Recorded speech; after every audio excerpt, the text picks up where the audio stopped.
Je voulais vivre de mes écrits. Je trouvais que si on voulait être écrivain, il fallait vivre de ses écrits. Autrement, c'était pas la peine. Et je voulais pas être quelqu'un qui écrit les week-ends et après le travail, ou prendre 15 jours pour aller terminer. Non, je voulais vivre de ça uniquement. Et ça, c'était une gageure. Les Prix du Québec, en collaboration avec Bell et Hydro-Québec, sont fiers de vous présenter Madame Mavis Galland, lauréate 2006 du prix Athanase David pour la littérature.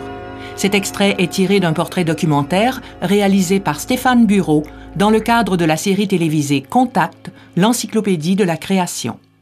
De quoi j'allais vivre à Paris, je ne sais pas, ça ne m'est pas venu à l'esprit.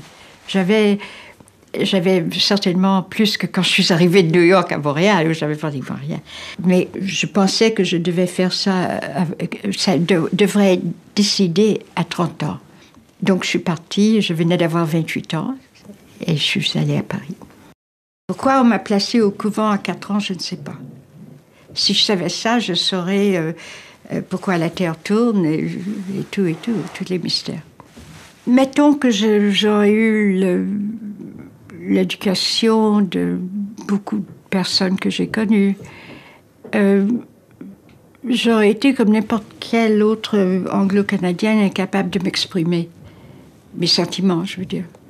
Et comme j'ai eu une forte influence québécoise, je dis pas française, je dis québécoise, j'ai passé ma vie à m'exprimer.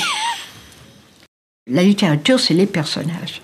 Ça commence avec ça. Ça commence pas avec un coucher de soleil. Il faut éviter. Si vous trouvez ça au début, ne lisez pas. Et vous savez tout sur eux. C'est ça qui est extraordinaire. Vous savez d'où ils sortent, d'où ils viennent, quelle est leur attitude sur tout, l'amour, le sexe, la religion, les parents, tout. On n'invente rien. Ça vous arrive.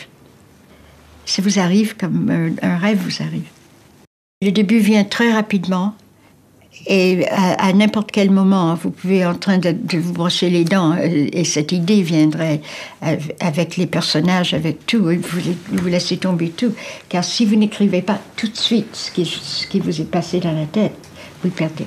Vous êtes sur la pointe des pieds tout le temps. Car on ne peut pas déguiser. Vous savez ce que Tchekhov a dit. Si vous dites qu'il y a pas un revolver, une arme, enfin sur le mur, il faut que cette arme soit prise et tirée avant la fin de la nouvelle. Vous ne pouvez pas avoir un détail pour le détail ou pour la décoration.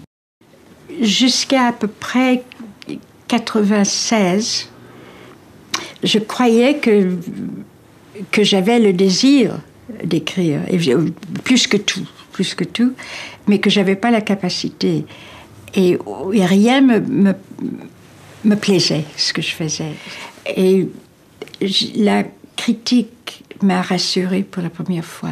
C'était immense et sincère. Et je n'avais pas l'impression que j'avais gâché ma vie.